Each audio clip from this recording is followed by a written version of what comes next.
너 같은 사람은 나가봐야 며칠도 못 버텨. 30해를 넘게 살면서 들어온 말들이 있어요. 밥상에서, 문 닫힌 방 안에서, 심지어 손주 앞에서까지. 저는 늘 그 말들을 삼키는 쪽이었습니다. 그냥 웃고, 그냥 넘기고, 그냥 또 밥을 차렸어요. 그런데 어느 날 숟가락이 손에서 멈췄습니다. 이렇게 살면 안 되겠다 싶었거든요. 그래서 제가 먼저 이혼을 꺼냈어요. 그 집만 나오면 다 끝나는 줄 알았습니다. 딸이 손을 내밀었고 저는 그 손을 잡았어요. 그런데 그게 시작이 아니라 또 다른 문 앞이었다는 걸 그때는 몰랐습니다. 저는 대체 어디서부터 잘못된 걸까요? 시작 전 구독과 좋아요로 함께 해주시고 어느 지역에서 듣고 계신지 댓글로 한 번씩만 남겨주세요. 그곳에 행복이 닿길 바라겠습니다.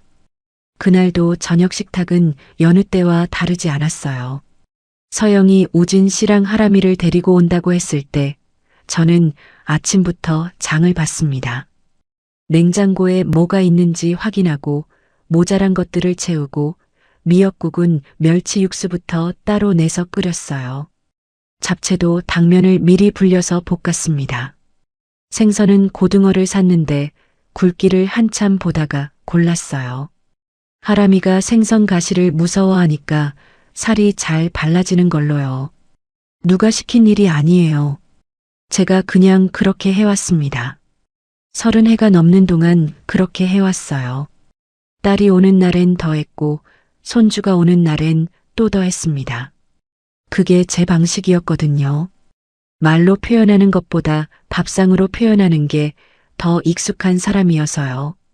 그런데 상을 차리면서도 속으론 오늘은 좀 편안한 저녁이었으면 싶었습니다.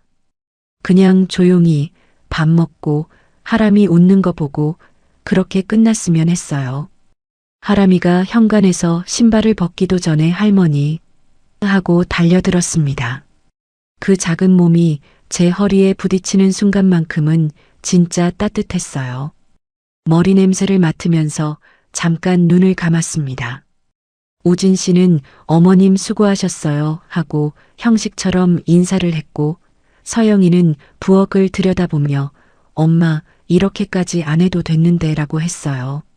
저는 아유 별거 아니야 라고 했습니다. 늘 그랬듯이요. 다들 자리에 앉고 밥그릇에 국을 떴습니다. 태식은 맨 끝에 앉았어요. 리모컨을 내려놓고 수저를 들었습니다. 식탁은 별말 없이 돌아가고 있었어요. 우진 씨가 고등어를 한 점 집으며 이거 맛있네요 라고 했고 하람이는 잡채만 골라 먹고 있었습니다. 서영이는 하람이 밥그릇에 국을 조금 더 부어주면서 채소도 먹어야지라고 했어요. 그때였어요. 잡채 접시가 식탁 중간쯤에 있었는데 하람이 젓가락이 닿기에 조금 멀어 보였습니다. 저는 자연스럽게 손을 뻗어서 접시를 하람이 쪽으로 조금 밀었어요. 그리고 말했습니다. 이거 하람이 좋아하잖아. 별것도 아닌 말이었어요. 그냥 손주한테 하는 말이었습니다. 태식이 숟가락을 내려놓지도 않고 툭 내뱉었어요. 말기도 못 알아듣는 사람이 꼭 끼어들어서 분위기 망쳐. 식탁이 잠깐 멎었습니다. 서영이 눈이 잠깐 내려갔어요. 밥그릇 쪽으로요. 우진 씨는 괜히 국그릇을 들었습니다. 마시지도 않으면서요. 하람이만 아무것도 모르고 잡채를 집었어요. 그 젓가락 소리만 식탁 위에 남았습니다. 저는 숟가락을 쥔 채로 가만히 있었어요. 예전 같으면 그냥 넘겼을 거예요. 그래요. 이 사람 원래 이런 사람이야. 애들 앞이니까 그냥 넘어가자. 내가 괜히 접시를 밀었나 그냥 가만히 있을걸. 속으로 그렇게 정리하고 다시 국을 떴겠죠. 그게 제 방식이었으니까요. 삼키고 웃고 넘기는 게요. 그런데 그날은 그게 안 됐습니다. 손이 멈췄어요. 딸 앞에서, 사위 앞에서, 손주 앞에서 30해를 넘게 살아오면서 저는 이 사람한테 이런 말을 밥 먹듯 들어왔는데 그게 아직도 여기서 이렇게 나오고 있다는 게, 이 밥상 앞에서, 이 사람들 다 보는 앞에서 저는 여전히 그 자리에 있다는 게, 아무것도 달라지지 않았다는 게, 그게 너무 선명하게 보였거든요. 가슴 어딘가가 아프다기보다는 그냥 텅 비는 느낌이었습니다. 이상하게 눈물도 안 났어요. 그냥 멍했습니다. 숟가락을 상 위에 내려놨어요. 소리가 나게 놓은 게 아니에요. 그냥 조용히 손에서 놓았습니다. 그게 다였어요. 아무도 뭐라고 하지 않았고 저도 아무 말 하지 않았습니다. 그런데 그 작은 동작 하나가 저한테는 30해 만에 처음 하는 일이었어요. 수저를 스스로 내려놓은 게요. 밥은 그냥 그렇게 끝났습니다. 서영이가 억지로 분위기를 살리려고 하람이 학교 얘기를 꺼냈어요. 우진 씨도 맞장구를 쳤습니다. 태식은 텔레비전 얘기를 했어요. 밥상은 다시 돌아가는 것처럼 보였지만 저는 그 자리에서 이미 어딘가 빠져나와 있는 것 같았습니다. 몸은 거기 있었는데 마음이 없었어요. 저녁이 끝나고 서영이 식구들이 돌아갔습니다. 현관이 닫히는 소리가 나고 집안이 다시 둘만 남은 공기로 채워졌어요. 하람이 목소리가 사라지니까 집이 더 좁아지는 것 같았습니다. 저는 아무 말 없이 부엌으로 들어가 설거지를 시작했어요. 물소리 사이로 태식이 소파에 앉는 소리가 들렸습니다. 텔레비전이 켜졌어요. 그릇을 하나씩 닦으면서 저는 아무 생각도 안 하려고 했습니다. 그냥 손만 움직이자고, 오늘도 그냥 여기까지만 하자고. 거품을 헹구고 그릇을 엎어놓고 냄비 뚜껑을 닫고 그렇게만 하자고요. 그런데 싱크대에 물이 손등 위로 흐르는 걸 보다가 문득 이 손이 몇 년이나 이 싱크대 앞에 있었나 세어보게 됐어요. 세다가 그만뒀습니다. 세면 더 이상해질 것 같았거든요. 숫자가 나오면 더 무거워질 것 같아서요. 물을 잠갔어요. 부엌이 조용해졌습니다. 텔레비전 소리만 거실에서 흘러왔어요. 뒤에서 태식이 말했습니다. 저런 표정 짓지 마. 당신은 원래 이런 사람이야. 저는 그 말을 들으면서 싱크대 끝을 쥐고 있었어요. 손끝이 차가웠습니다. 그 말이 뭔가 달랐어요. 오늘 밥상에서 한 말이랑 똑같은 결인데 이번엔 그냥 흘러가지 않았거든요. 당신은 원래 이런 사람이야. 30해 동안 이 사람이 저한테 했던 말의 요약 같았습니다. 당신은 원래 그런 사람이니까 거기 맞게 살아라. 그 말이요. 수건으로 손을 닦고 돌아섰어요. 그 사람 얼굴을 똑바로 봤습니다. 오래 봤어요. 태식은 텔레비전을 보면서 제 시선을 피했습니다. 저는 계속 봤어요. 그러다가 말했습니다. 그만합시다. 나도 여기까지 할게요. 태식은 처음엔 제 말을 못 들은 척 했어요. 텔레비전에 눈을 둔 채로요. 그러다 잠깐 뒤에 저를 봤습니다. 뭔가 다시 말하려는 것 같았는데 저는 그 말을 기다리지 않고 방으로 들어갔어요. 그날 밤 저는 오래 누워 있었습니다. 천장을 보면서 제가 방금 한 말이 진짜인지 계속 되물었어요. 무서운 게 아니었습니다.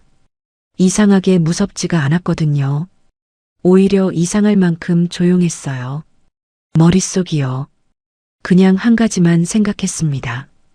내일 아침이 되면 이 사람은 또 아무 일도 없었던 것처럼 식탁에 앉겠구나. 숭늉을 달라고 하겠구나. 그게 더 무서웠어요. 아무 일도 없었던 것처럼 되는 게요. 저는 그렇게 되고 싶지 않았습니다. 이번엔요. 며칠이 지났어요. 태식은 그 말을 농담으로 넘기려 했습니다. 당신이 무슨 이혼이야. 나이가 몇인데라는 식으로요. 빈정거리는 말투였어요. 저는 대꾸하지 않았습니다. 이미 가정법원이 어디 있는지 찾아봤거든요. 협의 이혼을 하려면 법원에 먼저 신청을 해야 한다는 것도 알았어요. 신청서에 뭘 써야 하는지, 숙려 기간이 얼마나 되는지 다 찾아봤습니다. 혼자 화면을 들여다보면서 손이 떨렸지만 마음은 이상하게 흔들리지 않았어요. 법원 접수 창구 앞에 앉던 날, 담당분이 서류 절차를 설명해 줄 때 저는 끝까지 집중해서 들었습니다. 협의이혼 의사확인 신청서에 제 이름을 쓰는데 손이 조금 떨렸어요. 볼펜을 쥔 손가락이 어색했습니다. 그런데 이상했어요. 도장을 찍는 순간은 손이 안 떨렸거든요. 오히려 그 순간이 제일 조용했습니다. 속이요. 숙려 기간이 지나고 확인 기일에 다시 법원을 찾은 날, 태식은 판사 앞에서도 끝까지 점잖은 얼굴이었습니다. 밖에서 늘 그랬듯이요. 저는 그 얼굴을 보면서 새삼스럽지도 않았어요. 저 얼굴을 30해 동안 봐왔으니까요. 밖에서의 얼굴이랑 집 안에서의 얼굴이 이렇게 다른 사람인 걸 저 말고는 아무도 잘 모를 거예요. 법원 복도로 나오면서 태식이 서류를 접으며 말했습니다. 비웃는 것도 아니고 화난 것도 아닌 목소리였어요. 그냥 확인하듯이요. 그래, 나가봐. 당신 혼자 며칠이나 버티나. 저는 아무 대답도 하지 않았어요. 가방을 챙겨서 걸었습니다. 복도 끝 햇빛이 보였어요. 그쪽으로 걸었습니다. 그 말이 가방 안 서류보다 더 깊이 들어오는 건 느꼈지만 그래도 걸었어요. 법원 유리문을 밀고 나오는데 바깥 바람이 얼굴에 닿았습니다. 차가웠어요. 그런데 이상하게 그 차가움이 싫지 않았어요. 그날 저녁 서영이 왔습니다. 엄마, 우리 집에서 쉬어. 일단 나오면 돼. 딸이 제 캐리어 손잡이를 잡아줬어요. 저는 그 손을 보면서 잠깐 목이 잠겼습니다. 이 아이가 내 편이 되어주는구나 싶었거든요. 30해 만에 처음으로 누군가 내 짐을 대신 잡아주는 것 같아서요. 눈물이 날 것 같았는데 꾹 눌렀습니다. 지금 울 자리가 아닌 것 같아서요. 캐리어를 끌고 딸 집 현관에 들어서는 순간이었어요.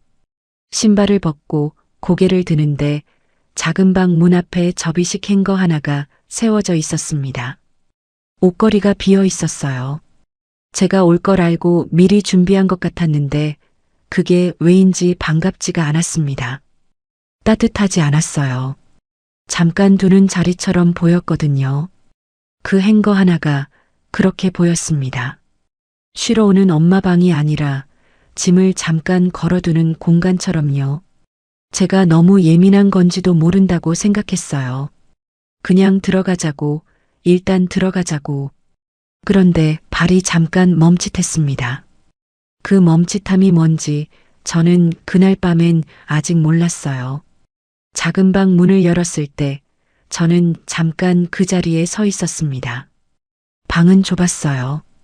창문이 하나 있었는데 블라인드가 내려져 있었고 벽 한쪽엔 아직 정리 안 된 박스들이 밀려 있었습니다. 접이식 침대가 펴져 있었고 그 옆에 행거 하나. 서영이가 미리 준비해 둔 거라는 게 보였어요. 나름 신경 쓴 거겠죠.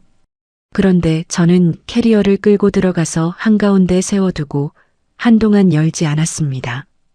짐을 풀어도 되는 방인지 아닌지 그게 감이 오지 않았어요. 남편 집에서 나올 때 챙긴 게 많지 않았습니다. 옷 몇 벌, 속옷, 약봉지, 오래된 가디건 하나, 수건 2장, 작은 수첩. 그게 다였어요. 30년 넘게 살던 집인데 나올 때 손에 쥔 게 그것뿐이었습니다. 더 챙기고 싶지 않았던 건지, 더 챙길 게 없었던 건지 그때는 잘 몰랐어요. 지금 생각하면 아마 둘 다였을 거예요. 서영이가 문 앞에서 말했습니다. 엄마, 당분간 여기서 편히 있어. 불편한 거 있으면 말하고. 저는 응, 고마워라고 했어요. 딸 얼굴을 보면서 웃었습니다. 그런데 방 안에 혼자 남겨지고 나서 저는 캐리어 손잡이를 한참 쥐고 있었어요. 편히 있으라고 했는데 어떻게 있어야 편한 건지 몰랐거든요. 여기가 제 자리인지 잠깐 맡겨진 자리인지 그 감각이 없었습니다. 블라인드를 조금 올렸어요. 창밖으로 옆 건물 벽이 보였습니다. 하늘은 조금만 보였어요. 저는 그 하늘을 보다가 캐리어를 열었다가 다시 닫았습니다. 그날 밤은 짐을 풀지 않았어요. 다음 날 아침이었습니다. 저는 습관처럼 일찍 눈이 떠졌어요. 새벽 5시쯤이었을 거예요. 30해 동안 몸에 밴 시간이거든요. 그 시간에 눈이 떠지면 부엌으로 가야 한다는 게 몸에 새겨져 있었습니다. 남편 집에서도 그랬고 그 전에 시댁에서도 그랬어요. 살금살금 부엌으로 나갔습니다. 냉장고를 열어봤어요. 서영이 도시락 반찬이 몇 가지 있었고 하람이 간식, 우진 씨 맥주 몇 캔. 저는 찬장을 열어봤습니다. 뚝배기가 있었어요. 된장이 있었고 두부도 있었습니다. 저는 자연스럽게 냄비를 꺼냈어요. 국을 끓이면 되겠다 싶었거든요. 아침에 따뜻한 국 한 그릇이면 하루가 시작되는 것 같아서요. 그게 제가 아는 아침이었습니다. 된장국을 끓이고 냉장고에 있던 반찬 몇 가지를 꺼내놓고 밥솥을 눌렀어요. 식탁을 닦고 수저를 놓았습니다. 그러고 나서 거실 소파에 앉아 서영이 식구들이 일어나기를 기다렸어요. 우진 씨가 먼저 나왔습니다. 넥타이를 매면서 부엌 쪽을 봤어요.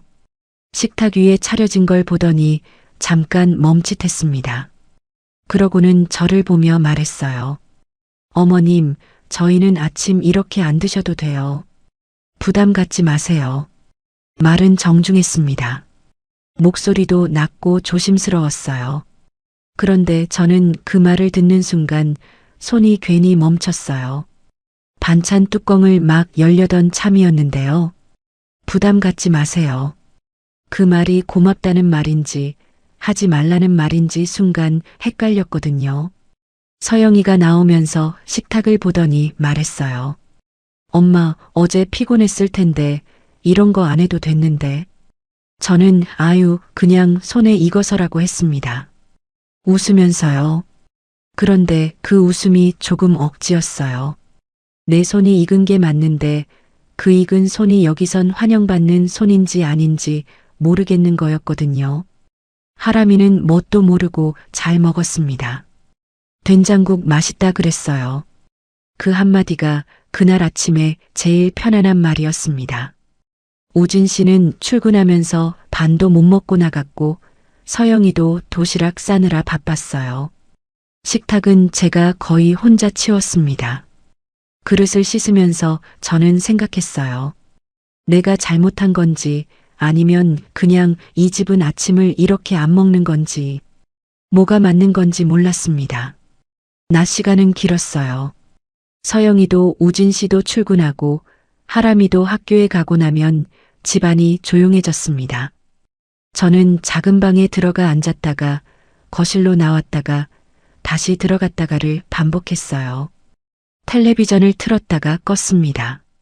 소리가 너무 크게 느껴졌거든요.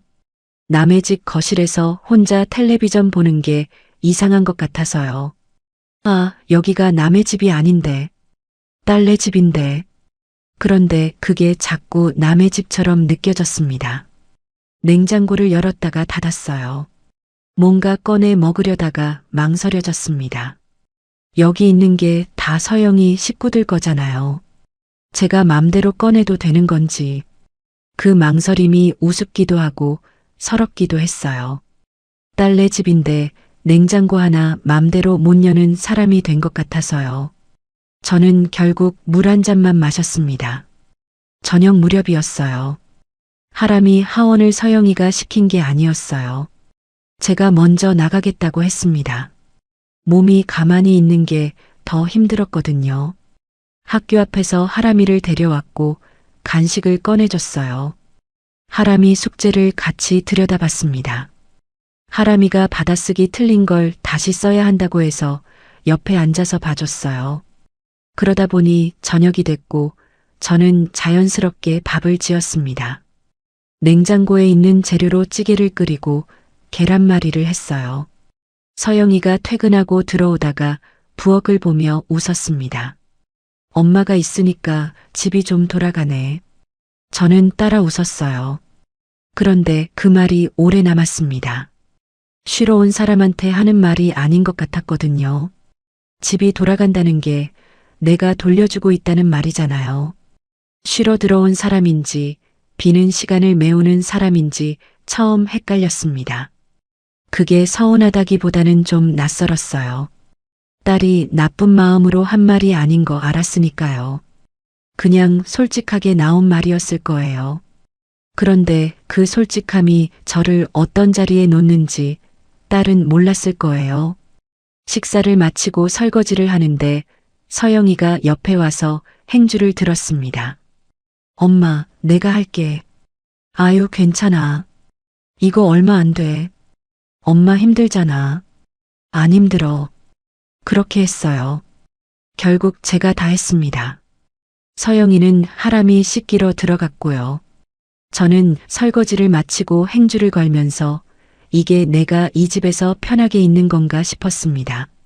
손이 움직이는 건 편한 거예요. 그런데 이 손이 쉬어야 하는 손인지 계속 움직여야 하는 손인지 모르겠는 거였어요. 그날 밤 욕실에서 양치를 하려는데 제 칫솔이 없었습니다. 아, 아침에 꽂아뒀는데 싶어서 선반을 봤어요. 서영이 칫솔, 우진 씨 칫솔, 하람이 칫솔은 제자리에 있었는데 제 칫솔만 아래쪽 플라스틱 컵으로 옮겨져 있었습니다. 선반 자리가 없어서 그랬을 수도 있어요. 하람이 칫솔 바꾸면서 같이 정리하다 그렇게 됐을 수도 있고요. 그런데 저는 그 플라스틱 컵에 꽂힌 칫솔을 한참 봤습니다. 별것도 아닌 일이에요. 칫솔 하나 자리 옮겨진 게 뭐가 대수냐고 할 수 있죠. 그런데 이상하게 그게 자꾸 눈에 들어왔어요. 선반 위에 나란히 있는 칫솔들 사이에 제 자리는 없고 아래쪽 플라스틱 컵 안에 따로 있는 칫솔. 그게 꼭 이 집에서 제 자리 같았거든요. 선반 위는 아니고 아래쪽 어딘가에 따로 있는 자리요. 제가 너무 예민한 걸 수도 있다고 생각했습니다. 그냥 칫솔인데, 그냥 컵인데, 그렇게 생각하려고 했어요. 그런데 작은 방으로 돌아와서 접이식 침대에 누웠을 때 천장이 낮게 느껴졌습니다. 벽 쪽으로 밀린 박스들이 보였어요. 아직 열지 않은 제 캐리어가 방 한가운데 그대로 있었습니다. 저는 그날도 짐을 풀지 않았어요. 왜 그랬냐고요? 짐을 풀면 여기 눌러앉는 것 같아서요. 눌러앉아도 되는 자리인지 아직 모르겠어서요. 그 판단을 아직 못하겠어서 저는 캐리어를 그냥 닫아두었습니다.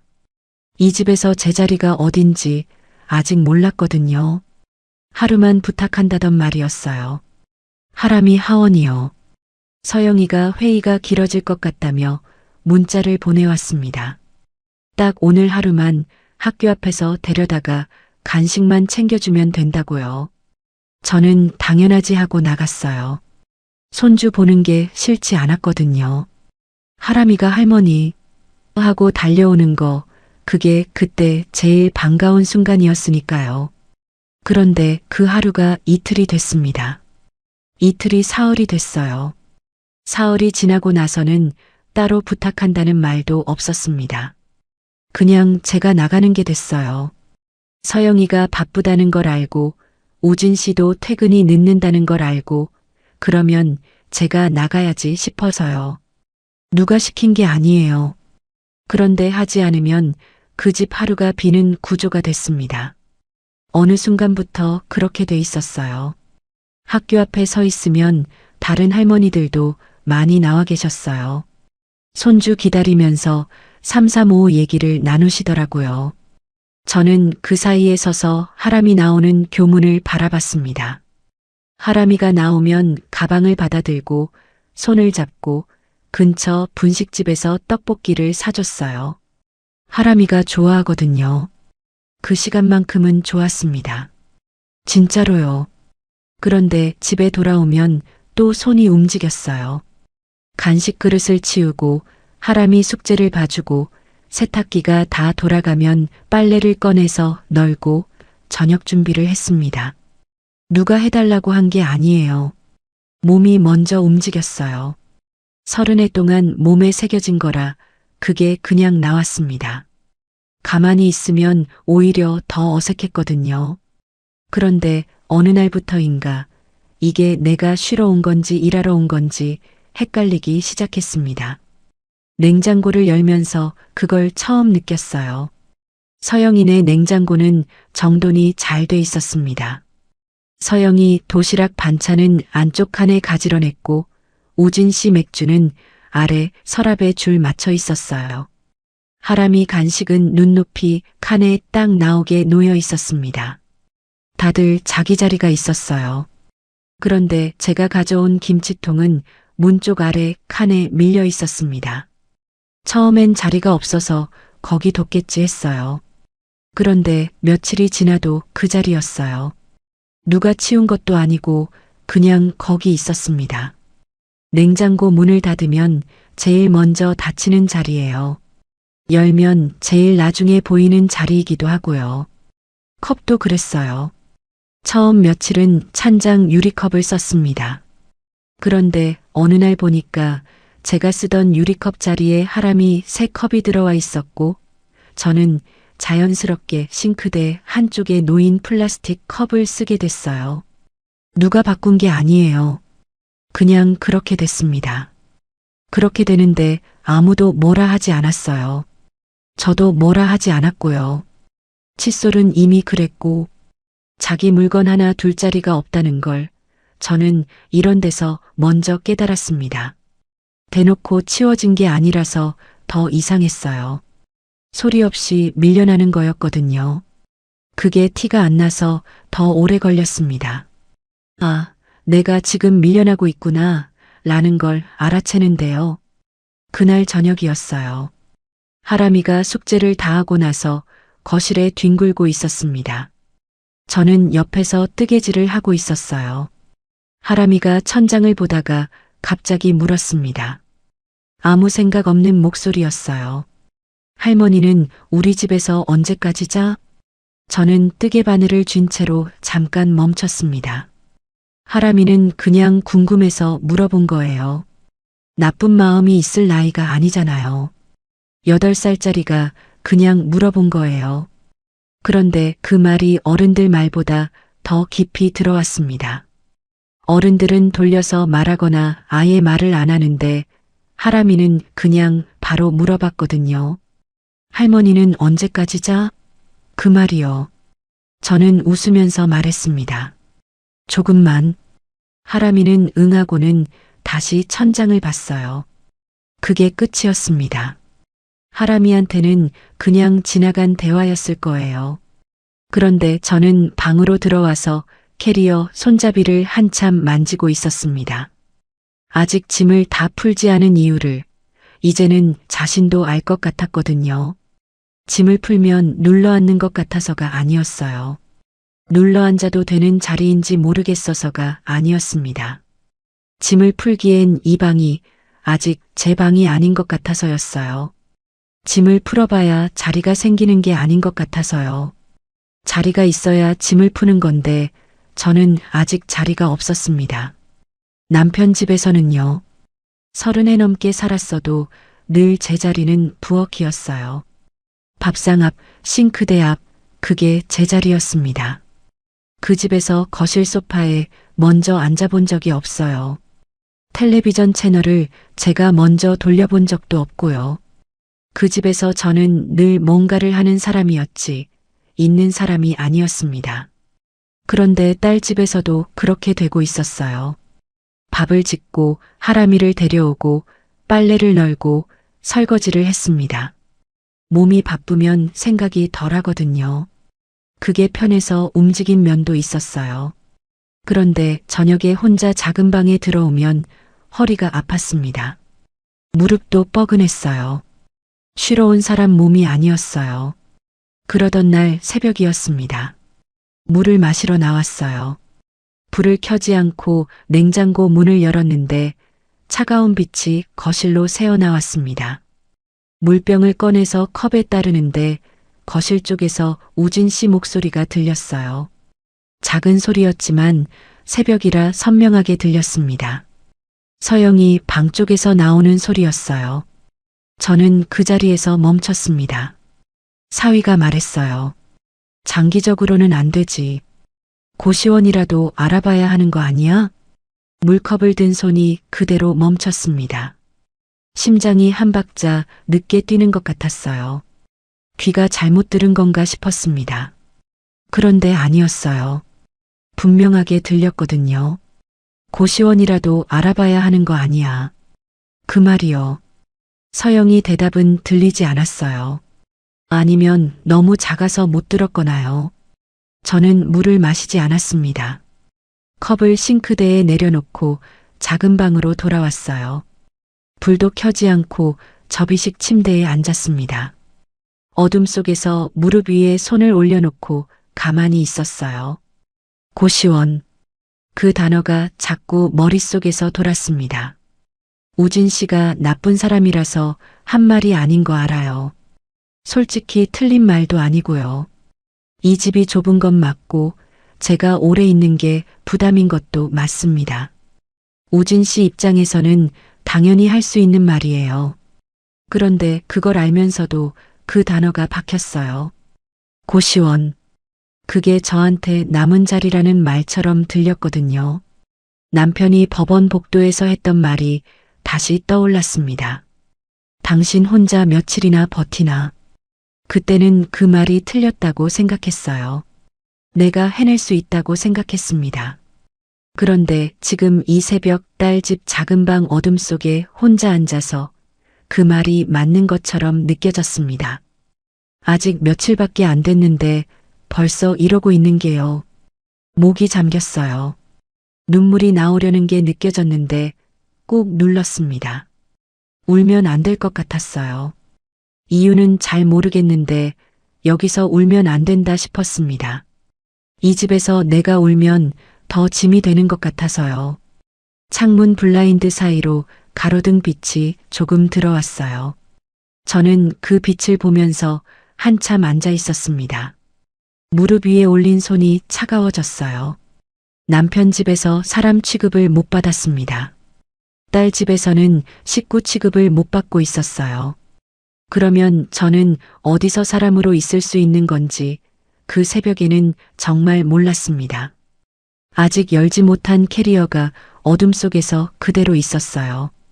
그게 제 꼴 같았습니다. 열리지도 못하고 닫힌 채로 그냥 거기 있는 것 같아서요. 그날 새벽 들은 말을 저는 아무한테도 하지 않았어요. 다음 날 아침이 됐습니다. 서영이가 일어나서 부엌으로 나왔어요. 저는 이미 밥을 지어놓고 국을 데우고 있었습니다. 서영이는 잠이 덜 깬 얼굴로 엄마 일찍 일어났네라고 했어요. 저는 잠이 없어서라고 했습니다. 웃으면서요. 그게 다였어요. 서영이도 아무 말 하지 않았습니다. 저도 아무 말 하지 않았어요. 둘 다 전날 밤을 알고 있었는데 둘 다 아무 말도 못했습니다. 서영이는 도시락을 싸면서 하람이 가방을 챙겼고 저는 설거지를 했어요. 그 침묵이 이상하게 무거웠습니다. 남편이랑 살던 시절 식탁의 침묵이랑은 결이 달랐어요. 그때 침묵은 무서웠거든요. 언제 터질지 모르는 침묵이었습니다. 그런데 서영이랑의 침묵은 달랐어요. 서로 알고 있는데 못 꺼내는 침묵이었습니다. 그게 어떤 면에선 더 차가웠어요. 우진 씨는 먼저 나갔고 서영이도 하람이 손을 잡고 나갔습니다. 현관이 닫히고 나서 저는 한동안 부엌에 서 있었어요. 설거지는 다 됐는데 손을 행주에 닦으면서 그냥 서 있었습니다. 집안이 조용해졌어요. 냉장고 돌아가는 소리만 났습니다. 저는 앉았어요. 식탁 의자예요. 처음으로 아무것도 안 하고 그냥 앉았습니다. 손도 움직이지 않고 텔레비전도 켜지 않고 그냥 식탁 앞에 앉아서 창밖을 봤어요. 바깥에 바람이 부는지 나무가 조금 흔들렸습니다. 구름이 느리게 지나갔어요. 고시원. 그 단어가 또 왔습니다. 낮에도 오고 밥 먹을 때도 오고 하람이 숙제를 봐줄 때도 왔어요. 제가 쫓아내려고 해도 자꾸 돌아왔습니다. 고시원이라도 알아봐야 하는 거 아니야.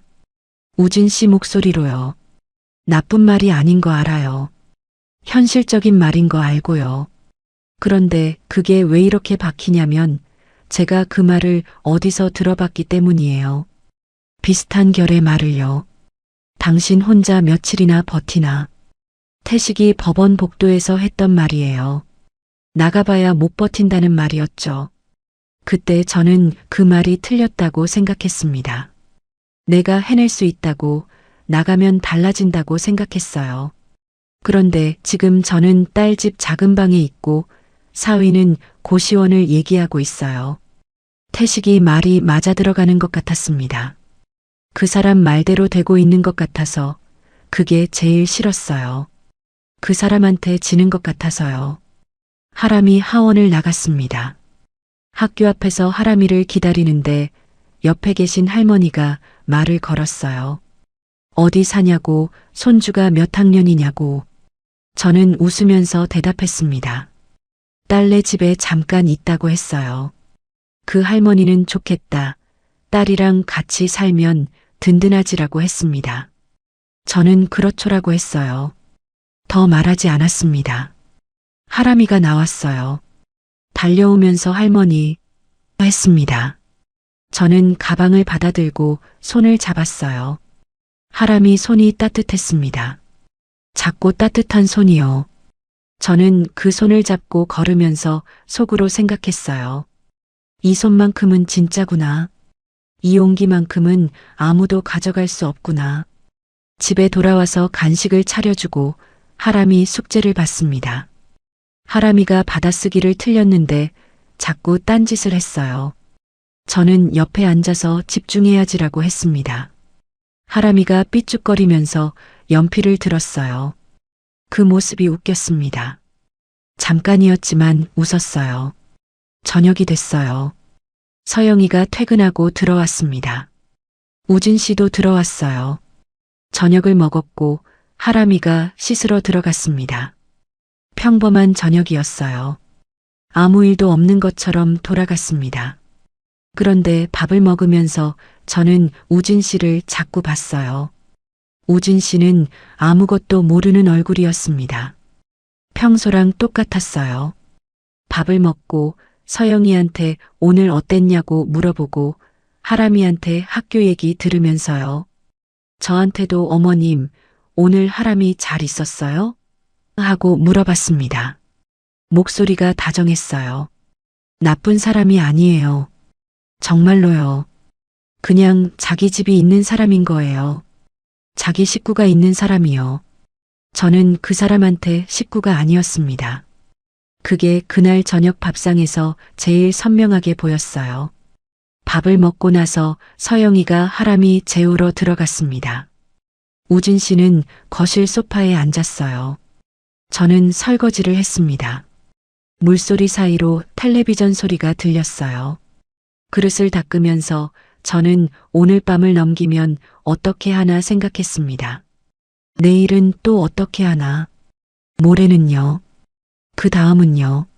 설거지를 마치고 작은 방으로 들어가려는데 서영이가 거실로 나왔어요. 하람이 재워놓고 나온 것 같았습니다. 우진 씨랑 거실에 나란히 앉았어요. 저는 작은 방 문 앞에서 잠깐 멈칫했습니다. 들어가야 하는데 발이 안 움직였어요. 왜 그랬는지 모르겠습니다. 그냥 그 자리에 서 있었어요. 서영이가 낮은 목소리로 말했습니다. 엄마한테 어떻게 말해? 우진 씨가 대답했어요. 당신 엄마 오래 계시면 우리도 힘들어. 나도 미안해서 말 안 했는데 솔직히 계속은 무리야. 저는 방문 손잡이를 쥔 채로 숨을 참았습니다. 심장이 빠르게 뛰었어요. 그런데 몸은 움직이지 않았습니다. 들어가지도 나오지도 않았어요. 그냥 그 자리에 서 있었습니다. 서영이가 한참 말이 없었어요.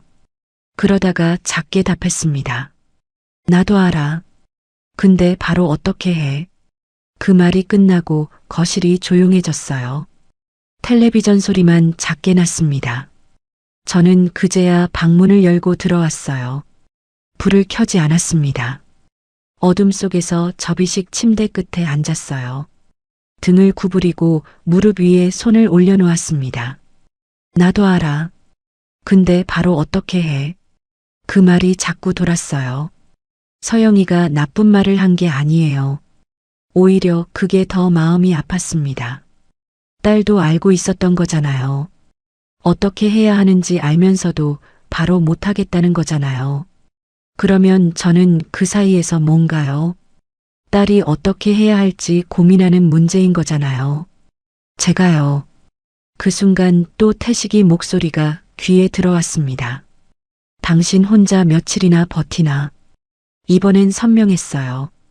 법원 복도 형광등빛 아래서 서류를 접으며 비웃던 그 얼굴이랑 목소리가 같이 왔습니다. 그때 저는 그 말을 틀렸다고 생각했어요. 내가 증명해 보이겠다고 생각했습니다. 그런데 지금 이 새벽 딸 집 작은 방 어둠 속에서 그 말이 맞아 들어가고 있었어요. 며칠이나 버티나. 그 말대로 되고 있었습니다. 손이 차가워졌어요. 무릎 위에 올린 손이요. 저는 그 손을 한참 봤습니다. 어둠 속에서도 손등에 핏줄이 보였어요. 이 손이 30해 동안 밥을 차리고 설거지를 하고 빨래를 널고 청소를 했습니다. 남편 집에서요. 그런데 남편은 이 손 보고 며칠이나 버티겠냐고 했어요. 딸 집에서도 이 손은 밥을 짓고 하람이를 돌보고 설거지를 했습니다. 그런데 사위는 오래 있으면 무리라고 했어요. 이 손이 움직이는 동안은 필요한 것 같은데 이 손 가진 사람은 자리가 없는 것 같았습니다. 얼마나 앉아 있었는지 모르겠어요. 거실 텔레비전이 꺼지는 소리가 들렸고 서영이 방문 닫히는 소리가 났습니다. 집안이 완전히 조용해졌어요. 저는 그제야 눈을 감았습니다. 자려고 한 게 아니었어요. 그냥 더 이상 생각하기 싫어서요. 눈을 감으면 안 보이니까요. 그런데 눈을 감아도 태식이 말이 왔습니다. 우진 씨 말이 왔어요. 서영이 말이 왔습니다. 나도 알아. 근데 바로 어떻게 해? 당신 혼자 며칠이나 버티나. 그 말들이 번갈아 왔어요. 잠이 오지 않았습니다. 새벽이 되면서 창문 블라인드 사이로 빛이 조금씩 들어왔어요. 저는 눈을 뜨고 그 빛을 봤습니다. 아침이 오고 있었어요. 오늘도 서영이 식구들이 일어날 거고 저는 부엌으로 나가 밥을 지을 거고 하람이 하원을 나갈 거고 저녁을 차릴 거였습니다. 그리고 밤이 되면 또 이 방에 들어와서 이렇게 앉아 있을 거였어요. 그게 언제까지일지 저는 몰랐습니다. 그날 아침 저는 하람이를 학교에 데려다 줬어요. 손을 잡고 학교 앞 골목을 걷는데 하람이가 제잘제잘 말을 했습니다. 어제 친구랑 싸웠는데 오늘은 화해할 거라고요. 저는 그래, 잘됐다 하면서 걸었어요. 하람이를 교문 앞에서 보내고 돌아서는데 발걸음이 딸 집 쪽으로 가지 않았습니다. 그냥 걸었어요. 방향 없이요. 골목을 걷다가 큰 길로 나왔습니다. 사람들이 출근하고 있었어요. 다들 어딘가로 가고 있었습니다. 저는 그 사이에서 그냥 걸었어요. 그러다가 멈췄습니다. 낡은 건물 외벽에 붙은 간판 앞이었어요. 글씨가 바랬지만 읽을 수 있었습니다. 고시원, 보증금 없음, 식사 제공. 저는 그 간판을 봤어요. 처음엔 눈을 피했습니다. 지나가려고 했어요. 그런데 몇 발자국 걸어가서도 그 문구가 자꾸 따라왔습니다. 보증금 없음, 식사 제공. 저는 멈춰서 뒤를 돌아봤어요. 간판이 거기 있었습니다. 낡고 바랬지만 거기 있었어요. 한참을 그 앞에 서 있었습니다. 집으로 돌아온 건 한참 뒤였어요. 현관문을 열고 들어오는데 작은 방 문이 열려 있었습니다. 저는 안을 들여다봤어요. 접이식 침대가 보였고 아직 열지 않은 캐리어가 보였습니다. 그런데 방 한쪽에 박스 하나가 새로 놓여 있었어요. 가까이 가서 봤습니다. 제 옷 몇 벌이 접혀 들어가 있었어요. 수건도 있었습니다. 서영이가 한 것 같았어요. 정리를 도와주려고 한 것 같았는데 박스에 담긴 제 옷이 왜인지 보따리처럼 보였습니다. 언제든 들고 나갈 수 있게 담아둔 것처럼요. 그렇게 보이면 안 된다는 거 알았어요. 서영이가 그런 뜻으로 한 게 아닌 거 알았습니다. 그런데 그렇게 보였어요. 저는 그 박스 앞에 한참 쪼그려 앉아 있었습니다. 태식이 말이 맞아 들어가고 있었어요. 며칠이나 버티나. 그 말이 맞아 들어가고 있었는데 저는 그걸 이 박스 앞에서 처음으로 인정하게 됐습니다. 그러면서 동시에 생각했어요. 그래도 내가 먼저 나가야겠다고요. 그날 밤 저는 잠을 거의 못 잤어요. 박스 앞에 쪼그려 앉아 있다가 접이식 침대에 누웠다가 다시 앉았다가를 반복했습니다. 천장을 보면서 여러 가지를 생각했어요. 아니, 생각이라기보다는 그냥 여러 가지가 왔다 갔다 했습니다. 태식이 말이 오고, 우진 씨 말이 오고, 서영이 말이 왔어요. 그 말들이 번갈아 가면서요. 그러다가 새벽 어느 시간에 한 가지가 정해졌습니다. 내가 먼저 나가야겠다고요. 쫓겨나는 건 싫었어요. 눈치채고 나가는 것도 싫었습니다. 누군가 어렵게 말을 꺼내면 그걸 받아서 나가는 것도요. 그게 남편 집이었거든요. 30해 동안 그 집에서 저는 늘 밀려나는 쪽이었습니다. 말도 못하고 표현도 못하고 그냥 있다가 어느 순간 구석으로 밀려나 있는 쪽이요. 딸 집에서 그걸 또 하고 싶지 않았어요. 이번엔 제가 먼저 움직이고 싶었습니다. 아침이 됐어요. 서영이 식구들이 나가고 집이 조용해졌습니다. 저는 작은 방으로 들어가서 박스를 다시 열었어요. 서영이가 접어넣은 옷들이 있었습니다. 저는 그걸 하나씩 꺼내서 다시 봤어요. 얇은 면 티셔츠, 집에서 입던 가디건, 속옷 몇 벌. 남편 집을 나올 때 챙긴 것들이었습니다. 그러다가 캐리어를 열었어요. 처음으로 제대로 열었습니다. 지퍼를 다 열고 안을 들여다봤어요. 약봉지가 제일 위에 있었습니다. 혈압약이랑 무릎약이요. 그 아래 수건 2장, 오래된 가디건 하나, 작은 수첩. 그게 다였어요. 저는 그걸 보면서 생각했습니다. 나는 왜 늘 누군가 집에서 짐부터 줄어드는 사람일까? 남편 집에서 나올 때도 챙긴 게 많지 않았어요. 30년 넘게 살던 집인데 손에 쥔 게 그것뿐이었습니다. 딸 집에 들어와서는 더 줄었어요. 캐리어 안에 있던 것들 중 몇 가지가 박스로 옮겨졌고 박스 안에서 또 자리를 잃어가고 있었습니다. 짐이 줄어드는 게 아니라 자리가 줄어드는 거였어요. 있을 자리가요. 옷을 접다가 잠깐 멈췄습니다. 손이 멈춘 게 아니라 생각이 멈췄어요. 그러다가 다시 접었습니다. 천천히요. 그날 오후였어요. 저는 딸 집을 나왔습니다. 서영이한테 말하지 않고요.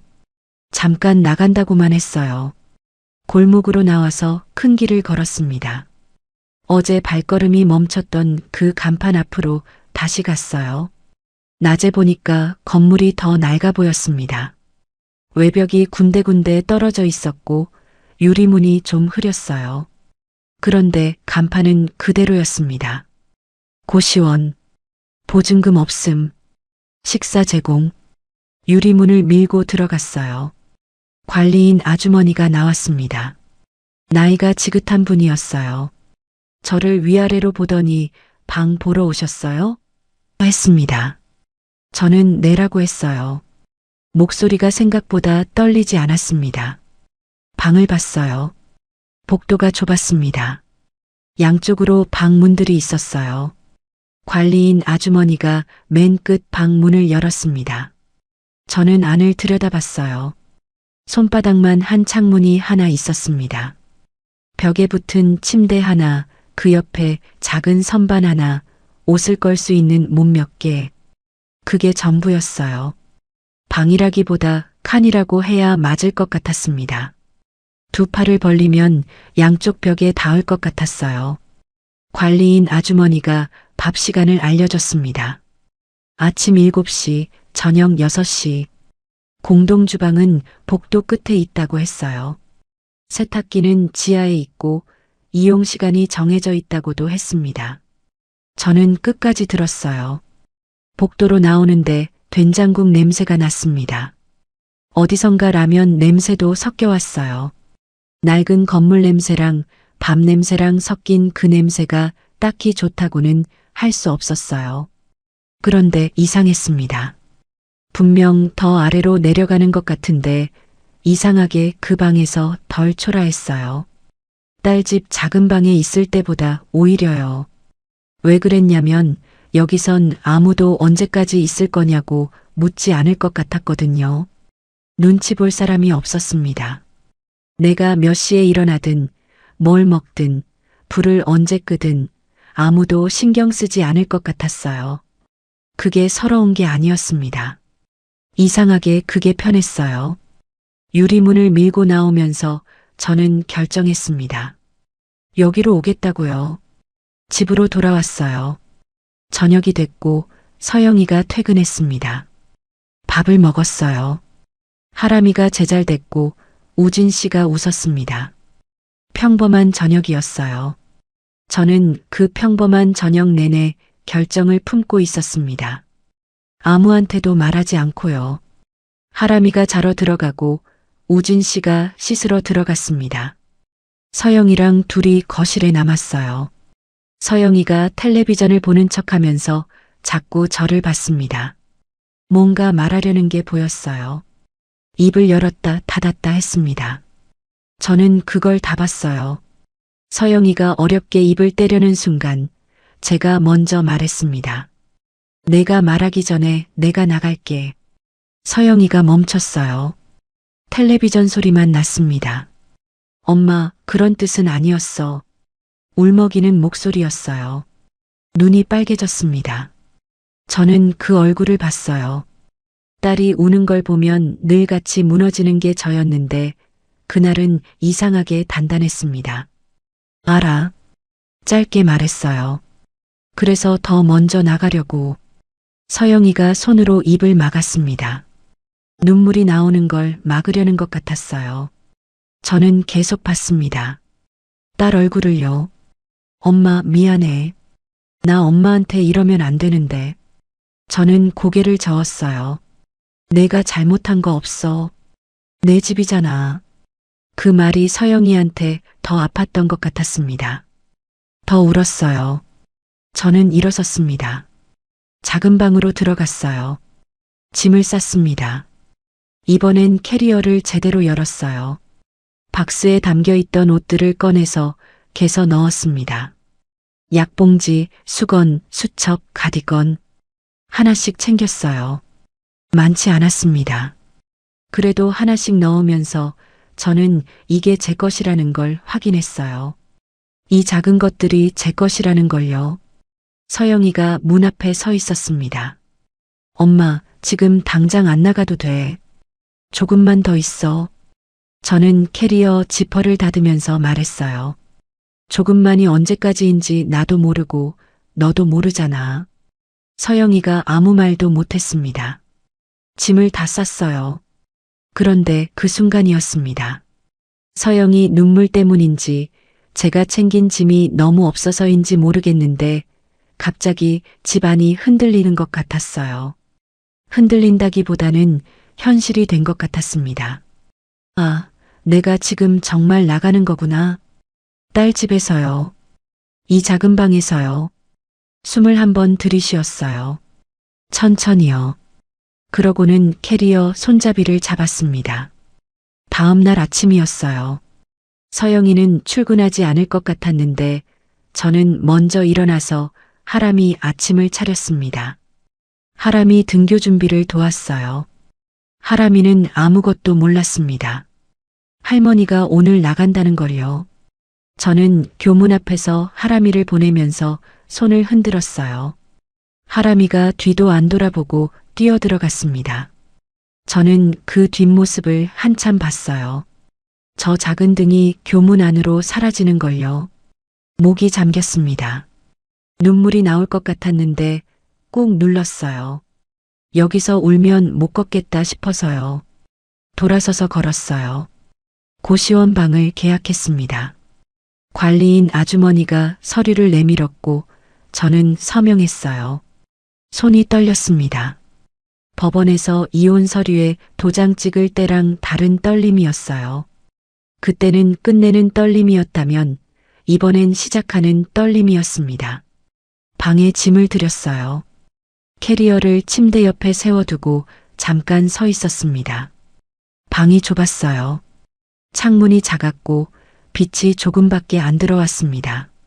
벽이 가까웠어요. 그런데 이상하게 숨이 쉬어졌습니다. 딸집 작은 방에서보다요. 그 넓은 방에서보다 이 좁은 칸에서 숨이 더 쉬어졌어요. 이유가 뭔지 잠깐 생각했습니다. 그러다 알았어요. 여기선 제가 짐이 아니었거든요. 그날 밤이었습니다. 복도에서 누군가 기침하는 소리가 들렸어요. 벽 하나 사이로요. 옆방 사람인지 아랫방 사람인지 몰랐습니다. 이름도 모르고 얼굴도 몰랐어요. 그냥 기침 소리만 들렸습니다. 그런데 저는 그 소리를 들으면서 오히려 딸 집보다 깊게 숨을 쉬었어요. 눈치 보지 않아도 됐거든요. 누가 언제까지 있을 거냐고 묻지 않았거든요. 제가 불을 언제 끄든 아무도 신경 쓰지 않았어요. 작은 선반 위에 약봉지를 올려놓고 수건을 침대 끝에 걸었습니다. 캐리어에서 수첩을 꺼내 베개 옆에 놓았어요. 그게 다였습니다. 짐이 그게 다였어요. 그런데 그 작은 것들을 하나씩 자리에 놓으면서 저는 처음으로 이게 제 자리라는 걸 느꼈습니다. 남의 집 구석이 아니라 제 자리요. 아직 좁고 아직 낡고 아직 아무것도 없는 자리였습니다. 그래도 제 자리였어요. 불을 껐습니다. 어둠 속에서 창문 사이로 가로등 빛이 조금 들어왔어요. 저는 그 빛을 보면서 눈을 감았습니다. 내일은 어떻게 될지 몰랐어요. 그 다음 날도 몰랐습니다. 그런데 그 모름이 그날 밤엔 무섭지 않았어요. 처음으로요. 고시원 첫 아침은 새소리로 시작하지 않았어요. 복도에서 누군가 세면대 물 트는 소리가 들렸습니다.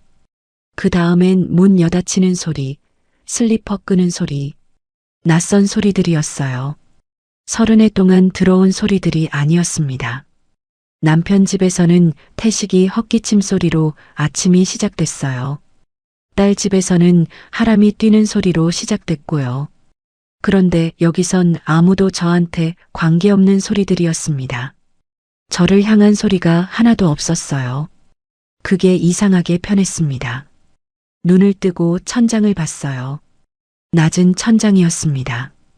벽이 가까웠어요. 그런데 숨이 쉬어졌습니다. 어제도 느꼈던 그 감각이 아침에도 있었어요. 좁은데 숨이 쉬어지는 것 같은 그 감각이요.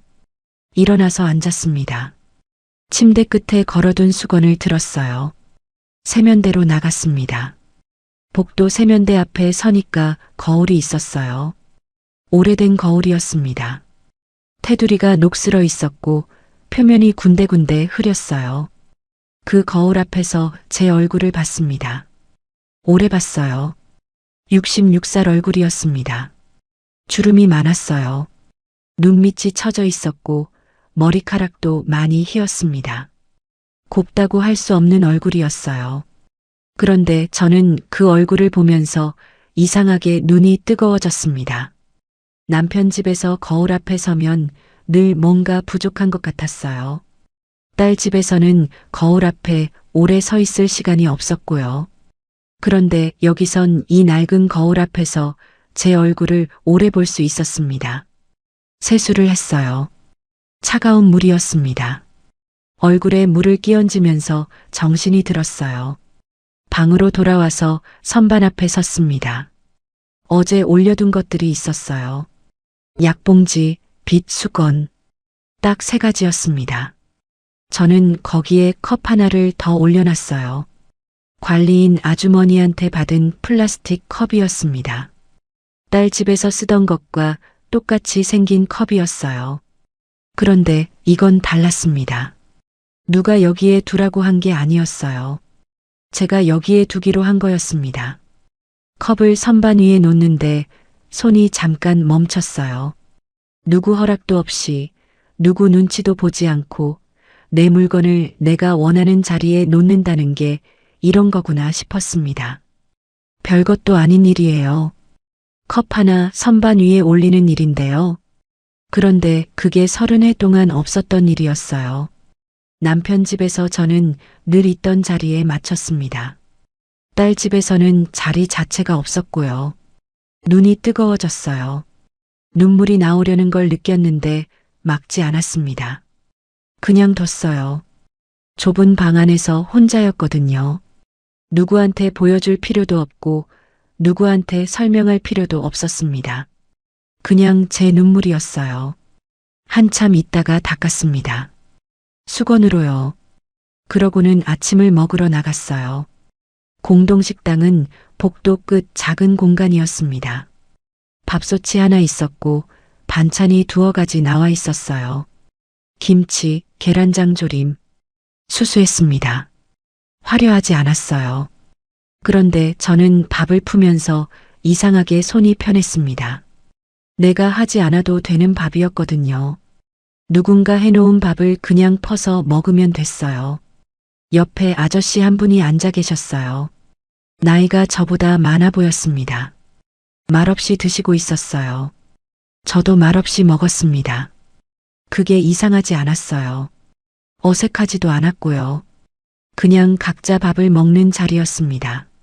누구도 누구한테 잘 보일 필요가 없는 자리요. 밥을 다 먹고 그릇을 씻었어요. 제 것만요. 그게 또 이상하게 좋았습니다. 내 것만 씻으면 되는 거요. 방으로 돌아와서 침대에 앉았어요. 오전이 조용했습니다. 복도에서 가끔 소리가 났지만 방 안은 조용했어요. 저는 그 조용함 속에서 수첩을 꺼냈습니다. 베개 옆에 뒀던 수첩이요. 오래된 수첩이었어요. 몇 장 쓰다 말고 오래 묵혀둔 거였습니다. 펼쳤어요. 첫 장이 비어 있었습니다. 저는 펜을 꺼내서 썼어요. 서정희. 제 이름이었습니다. 그 아래 날짜를 썼어요. 오늘 날짜요. 그게 다였습니다. 더 쓰지 않았어요. 그냥 이름이랑 날짜만요. 그런데 그 2줄이 오래 봐졌어요. 서정희. 저였습니다. 김태식 아내가 아니고 김서영 엄마가 아니고 누구 며느리가 아닌 그냥 서정이요. 그 이름이 남편 성도 아니고 딸 집 손님도 아닌 제 목처럼 처음 느껴졌습니다. 이름 석자가 이렇게 무거울 수 있는 줄 몰랐어요. 수첩을 덮고 선반 위에 올려뒀습니다. 오후에 서영이가 왔어요. 인터폰이 울렸을 때 저는 창문을 조금 열어두고 앉아 있었습니다. 관리인 아주머니가 딸이 왔다고 했어요. 저는 잠깐 눈을 감았다가 뜨고 나갔습니다. 서영이가 입구에 서 있었어요. 손에 뭔가 들고 있었습니다. 반찬통이었어요. 몇 가지 싸운 것 같았습니다. 눈이 부어 있었어요. 어제 많이 울었구나 싶었습니다. 엄마. 그 한마디에 목소리가 떨렸어요. 저는 들어와라고 했습니다. 방으로 안내했어요. 서영이가 들어오면서 방을 둘러봤습니다. 좁은 방이었어요. 침대 하나, 선반 하나. 서영이 눈이 빨개졌습니다. 엄마, 미안해. 내가 엄마한테 이러면 안 됐는데. 저는 침대에 앉았어요. 서영이한테 옆에 앉으라고 했습니다. 서영이가 앉았어요. 우리 둘이 앉으니까 방이 꽉 찼습니다. 무릎이 닿을 것 같았어요. 서영이가 울었어요. 소리 없이 눈물이 흘렀습니다. 저는 그 옆에서 그 눈물을 봤어요. 딸이 우는 걸 보면 늘 손이 먼저 갔습니다. 등을 쓸어주거나 손을 잡아주거나 괜찮다고 했어요. 그게 제 방식이었거든요. 딸 감정까지 제가 안아주는 게요. 그런데 그날은 손이 안 갔습니다. 움직이지 않았어요. 일부러 안 간 게 아니에요. 그냥 안 갔습니다. 이번엔 딸 감정까지 대신 안아주지 않기로 한 거였어요. 서영이가 스스로 감당해야 하는 감정이 있었습니다. 그걸 제가 대신해주면 서영이는 다음에도 또 그럴 거였어요. 모르고요. 저는 대신 말했어요. 남편 집도 내 삶을 대신 안 살아줬고 내 집도 안 되더라. 이제는 내가 해봐야지. 서영이가 고개를 들었습니다. 눈물이 맺힌 눈으로 저를 봤어요. 엄마, 그게 무슨 말이야? 나는 엄마 내치려던 게 아니었어. 알아. 진짜로 몰랐어. 우진이가 그런 말한 거 나도 엄마한테 너무 미안하고. 알아. 저는 2번 다 짧게 말했습니다. 길게 설명하지 않았어요. 내가 나쁜 게 아니라는 거 알고 우진 씨가 나쁜 게 아니라는 것도 안다고요. 그런데 그게 아니어도 안 되는 자리가 있다는 것도 이제는 안다고요. 서영이가 반찬통을 내밀었어요. 그래도 이거라도. 저는 받았습니다. 고맙다고 했어요. 서영이가 한참 있다가 말했습니다. 엄마, 나 앞으로 어떻게 해? 이렇게 두면 안 될 것 같은데. 저는 창문 쪽을 봤어요. 작은 창문 사이로 하늘이 조금 보였습니다. 구름이 있었어요. 내 집 걱정해. 나는 내가 할게. 서영이가 더 울었습니다. 저는 그 울음을 가만히 들었어요. 달래주지 않았습니다. 그게 처음엔 이상하게 느껴졌어요. 딸이 우는데 가만히 있는 게요. 그런데 이상하지 않았습니다. 달래주지 않아도 되는 거였어요. 서영이가 스스로 울고 스스로 그칠 수 있는 거였습니다. 저 없이도요. 서영이가 돌아갔어요. 입구에서 뒤를 돌아보면서 엄마 밥은 잘 먹으라고 했습니다. 저는 응라고 했어요. 서영이가 골목으로 사라지는 걸 봤습니다. 작아지다가 없어졌어요. 저는 방으로 돌아왔어요. 반찬통을 선반 위에 올려뒀습니다. 약봉지 옆에요. 빗이랑 수건이랑 컵이랑 수첩이 있는 자리예요. 반찬통이 하나 더 늘었습니다. 선반이 조금 찼어요. 저는 그 선반을 봤어요. 많지 않았습니다. 누가 보면 초라하다고 할 자리예요. 낡은 선반 위에 플라스틱 컵 하나, 약봉지, 빗, 수건, 수첩, 반찬통. 그게 다였습니다. 그런데 이게 다 제 것이었어요. 제가 놓은 자리에 있는 것들이었습니다. 누가 옮기지 않았고 누가 치우지 않았어요. 내일 아침에 눈 뜨면 그대로 있을 것들이었습니다. 그게 처음이었어요. 저녁이 됐습니다. 공동식당에서 밥을 먹었어요. 오늘 반찬은 김치찌개였습니다. 뜨거웠어요. 숟가락으로 떠서 한 입 먹었는데 짭짤하고 따뜻했습니다. 비싼 밥이 아니었어요. 화려하지도 않았고요. 그런데 이상하게 밥이 넘어갔습니다. 남편 집에서 차린 밥보다 딸 집에서 차린 밥보다 잘 넘어갔어요. 내가 차리지 않은 밥이어서 그런 것 같았습니다. 그냥 먹기만 해도 되는 밥이어서요. 밥을 다 먹고 방으로 돌아왔어요. 창문을 조금 열었습니다. 저녁 바람이 들어왔어요. 차갑지 않았습니다. 선선했어요. 저는 침대에 앉아서 그 바람을 맞았습니다. 남 눈치 보지 않고요. 아무도 이 창문을 왜 여냐고 하지 않았어요. 얼마나 열어두냐고도 하지 않았습니다. 제 시간에 제가 열면 됐어요. 수첩을 꺼냈습니다. 첫 장을 다시 펼쳤어요. 서정희. 오늘 날짜. 그 두 줄이 그대로 있었습니다. 저는 그 아래 한 줄을 더 썼어요. 고시원 첫날. 처음으로 제 자리를 제가 정했습니다. 그게 다였어요. 더 쓰지 않았습니다. 긴 말이 필요하지 않았어요. 이 한 줄이면 충분했습니다. 수첩을 덮고 선반 위에 올려뒀어요. 불을 껐습니다. 어둠 속에서 창문 사이로 가로등 빛이 들어왔어요. 복도에서 누군가 지나가는 소리가 났습니다. 멀리서 차 소리가 들렸어요. 낯선 소리들이었지만 무섭지 않았습니다. 저는 눈을 감았어요. 내일 아침 이 집 근처 반찬 가게에 가볼 생각이었습니다. 오전에 몇 시간만 도울 수 있느냐고 물어보려고요. 하루 전체를 내주는 일 말고 제가 감당할 수 있는 만큼만 하는 일이요.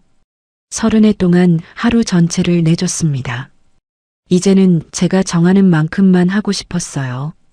잘 될지 모르겠어요. 받아줄지도 모르고요. 그런데 이상하게 두렵지 않았습니다. 남편이 그랬어요. 당신 혼자 며칠이나 버티나. 그 말이 맞을 것 같았던 순간이 있었습니다. 딸 집 작은 방 어둠 속에서요. 새벽에 혼자 앉아 있을 때요. 그때는 진짜 그 말이 맞는 것 같았어요. 그런데 틀렸습니다. 저는 버텼어요. 쫓겨난 게 아니에요. 제가 먼저 나온 거였습니다. 제 발로요. 제 손으로 짐을 싸서요. 남편 집에서 밀려난 게 아니고 딸 집에서 쫓겨난 게 아니고 제가 걸어서 나온 거였어요. 그게 달랐습니다. 더 내려온 줄 알았는데 여기서 처음 제 자리를 제가 정했어요. 남편 집에서도 딸 집에서도 없던 감각이었습니다. 제 자리를 제가 정하는 감각이요. 작고 낡은 자리였지만 제 자리였어요. 바람이 창문 사이로 들어왔습니다. 선선했어요. 저는 그 바람을 맞으면서 생각했어요. 서정희. 그 이름으로 이제 살아봐야겠다고요. 끝까지 들어주셔서 감사합니다. 구독과 좋아요는 다음 이야기를 이어갈 힘이 됩니다. 그리고 주인공에게 한 줄 응원을 댓글로 남겨주시면 그 마음까지 함께 전해두겠습니다.